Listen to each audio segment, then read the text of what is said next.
নমস্কার, ব্রেকিং বাংলায় আপনাদের স্বাগত। আমি জয়ন্ত মজুমদার।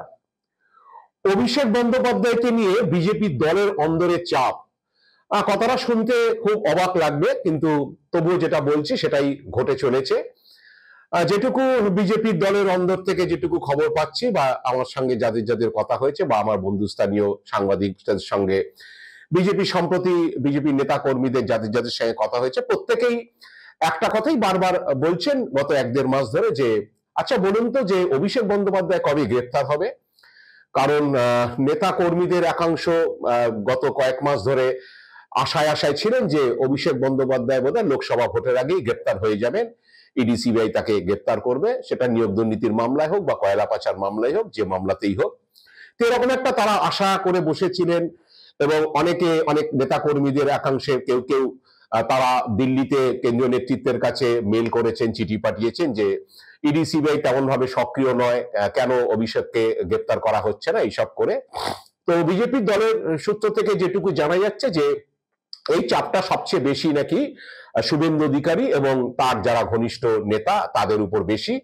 দলীয় কর্মীদের চাপ রয়েছে এবং নেতৃত্বের একাংশেরও চাপ রয়েছে তাদের উপরে। কারণ শুভেন্দুই নাকি দলীয় নেতৃত্বের কাছে বারবার গত কয়েক মাস, কেন বলবো, গত 1-1.5 বছর ধরেই একটা আশ্বাস বানিয়ে দিয়ে এসেছিলেন যে অভিষেক বন্দ্যোপাধ্যায় গ্রেপ্তার হবে, এবং তিনি তেমনই খবর পাচ্ছেন। এবং শুভেন্দুর কথা মতো তার যারা ঘনিষ্ঠ দলে রয়েছেন সেসব নেতারাও বিভিন্ন নেতাকে বা দলের কর্মীদের, নিচুতলা কর্মীদেরও বারে বারে আশ্বাস দিয়েছেন যে অভিষেক নাকি লোকসভা ভোটের আগেই গ্রেপ্তার হবে, ইডি সিবিআই কোনো না কোনো মামলায় তাকে গ্রেপ্তার করবে।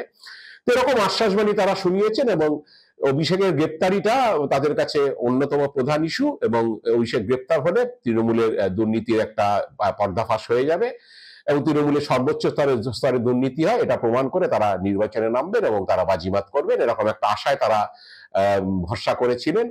যাই হোক, এখন গত 2-3 মাস ধরে তাদের মধ্যে একটা হতাশা রয়েছে, কর্মীদের একাংশের মধ্যে এবং নেতৃত্বের একাংশের মধ্যে।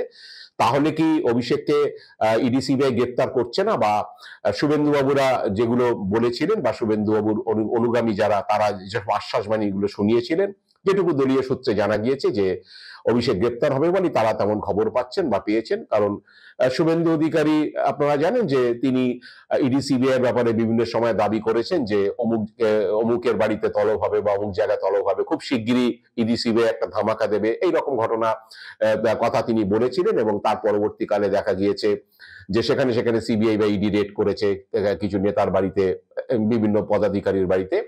এবং সে সময় তৃণমূল বা শাসক দল বারবার শুভেন্দুকে দিকে অভিযোগ করেছিল যে ইডি সিবিআই এখন কি করছে না করছে সেটা বিজেপিকে জানিয়েই করছে, এবং বিজেপি নেতারা যেরকম বলে দিচ্ছেন সেইভাবে ইডি সিবিআই কাজ করছে। তো এইসব অভিযোগের তীর শুভেন্দুর দিকে গিয়েছিল। তো শুভেন্দু নাকি দলের ভিতরে বারবার করে গত 1-1.5 বছর ধরে বলে গিয়েছেন যে অভিষেক বন্দ্যোপাধ্যায় গ্রেপ্তার হচ্ছেই, এবং হচ্ছে তার কথা শুনে সুর দিয়ে তার অনুগামীরাও একই কথা বলেছেন। তা দলীয় কর্মীরা যে আশা করেছিলেন গত 3 মাস ধরে, তেমন কোনো ইডি সিবিআই পদক্ষেপ না হওয়ার পরে তারা কার্যত হতাশ হয়ে পড়েছেন, এবং দলের মধ্যে একটা চাপ বাড়ছে অভিষেককে নিয়ে, যে তাহলে কি সত্যি অভিষেক বন্দ্যোপাধ্যায় গ্রেপ্তার হবেন না, বা অভিষেক বন্দ্যোপাধ্যায় যেটা দাবি করে এসছেন যে তার সঙ্গে কোনো দুর্নীতির যোগ নেই, সেটা কি এস্টাবলিশড হতে যাচ্ছে। এই রকম চাপ তৈরি হয়েছে, এবং চাপটা নিতে হচ্ছে শুভেন্দু অধিকারী এবং তার অনুগামী নেতাদের কে। এবং আড়ালে আবডালে অনেকেই এখন সমালোচনা শুরু করেছেন যে যারা আশ্বাসবাণী দিয়েছিলেন তাদের কথার অ্যাকচুয়ালি কোনো দাম নেই। তবে সুকান্ত মজুমদার উপরে কিছু বললো, সুকান্ত দলের অন্দরে সেভাবে সুকান্ত মজুমদার আশ্বাস দেননি বলেই খবর। কারণ সুকান্ত মজুমদার হয়তো ফেটটা জানতেন যে আলটিমেটলি কি হতে চলেছে, তিনি তা বলেননি। তাই চাপটা তার দিক থেকে অনেকটাই কম, কিন্তু চাপটা অনেকটাই বেশি শুভেন্দু অধিকারী এবং তার ঘনিষ্ঠ নেতাদের ব্যাপারে অভিষেককে নিয়ে। কারণ যা অবস্থা, গত 9 নভেম্বর অভিষেককে শেষবার ইডি তলব করেছিল প্রাথমিকের নিয়োগ দুর্নীতি মামলায়, যে মামলা তদন্ত চলছে জাস্টিস অমৃতা সিনহার বেঞ্চে। তো আর কয়লার মামলা তো দীর্ঘদিন, প্রায় হচ্ছে 1 বছরের উপর হয়ে গেছে, অভিষেককে আর তলব করেনি ইডি বা সিবিআই। আপনারা জানেন যে 2022 সালে প্রথম কয়লা পাচার মামলায় অভিষেক এবং রুজিরাকে দিল্লিতে তলব করেছিল ইডি, এবং তারা একাধিকবার সেই তলবে হাজির হয়েছিল দিল্লিতে। পরবর্তীকালে অভিষেক এবং রুজিরা আদালতে আর্জি জানান যে দিল্লিতে এসে তলবে তাদের অসুবিধা হচ্ছে সেখানে আসাতে, এবং রুজিরা জানিয়েছেন তার ছোট বাচ্চা রয়েছে, তাদেরকে নিয়ে হাজিরা দিতে তার অসুবিধা হয়, তাই এটা কলকাতাতে করা হোক, কলকাতা অফিসে ডাকা হলে তারা যেতে রাজি। তা আদালতের নির্দেশে পরবর্তীকালে কলকাতাতে বিষয়টা আসে এবং কলকাতাতেও তাদের ডাকা হয়েছিল এবং তারা গিয়ে হাজিরা দেন। এবং গত বছর মে মাস থেকে অভিষেককে প্রাথমিক নিয়োগ দুর্নীতি মামলায় বার ৫-৬ ডাকা হয়েছিল। অভিষেক বার ৩ গিয়েছিলেন। তিনি মে মাসে গিয়েছিলেন, জুন মাসে একটি তলবে তখন তার নবজোয়ার কর্মসূচি চলছিল বলে যাননি। সেপ্টেম্বর মাসে তিনি গিয়েছিলেন, যেদিন ইন্ডিয়া জোটের বৈঠক ছিল সেই দিন তিনি গিয়েছিলেন। পরবর্তীকালে অক্টোবরের ৩ তারিখে তাকে যখন ডাকা হয় তিনি দিল্লিতে ধর্নাতে থাকায় তিনি যাননি, কিন্তু পরবর্তীকালে ৯ নভেম্বর তিনি গিয়েছিলেন। তো শেষবার ওই ৯ নভেম্বর ইডির তলবে তিনি গিয়েছিলেন, রুজিরাও নভেম্বর মাসে গিয়েছিলেন, এবং অভিষেক সেদিনকে গিয়ে বেশ কয়েক হাজার পাতার নথি দিয়ে এসেছিলেন তার সম্পত্তি সংক্রান্ত যে মামলার তথ্য ইডি জানতে চেয়েছিল সেই বিষয়ে। সেই ব্যাপারে ইডি ইতিমধ্যেই কোর্টকে রিপোর্ট দিয়েছে।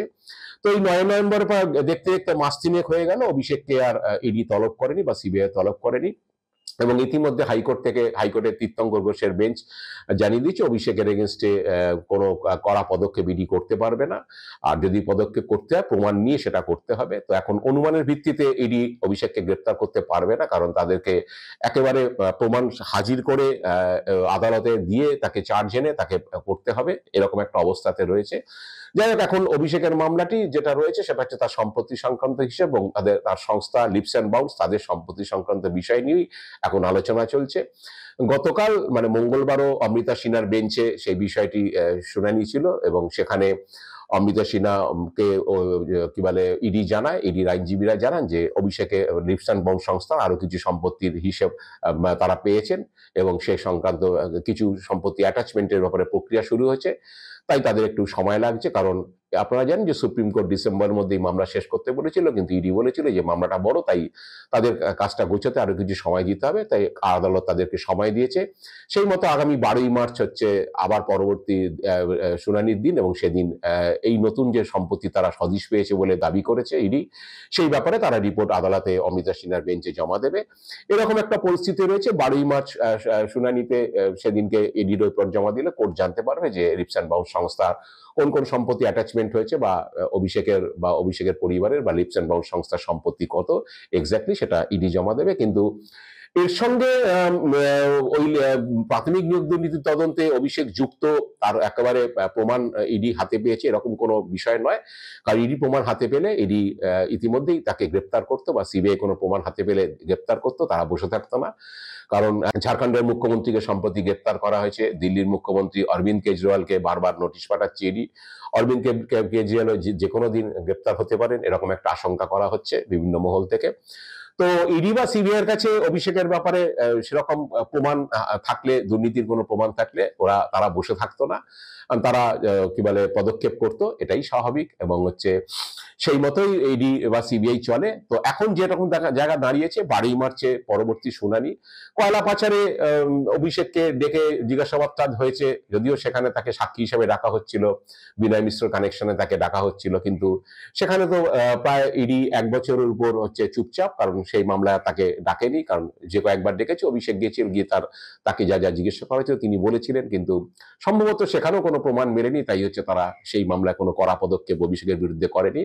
নিয়োগ দুর্নীতি মামলাতেও হচ্ছে তেমন কোনো প্রমাণ তীর্থঙ্কর ঘোষের বেঞ্চে যখন শুনানি হয়েছিল তখন তারা যে রিপোর্ট দিয়েছিল ইডি, সেখানেও তেমন কোনো প্রমাণ তারা হাজির করতে পারেনি, যার জন্য তীর্থঙ্কর ঘোষ বলেছিলেন যে এই মামলায় অভিষেককে বিরুদ্ধে কোনো কড়া পদক্ষেপ করা যাবে না, আর পিএমএলএ একটা যদি করতে হয় সেরকম প্রমাণ হাজির করে ইডিকে কিছু করতে হবে।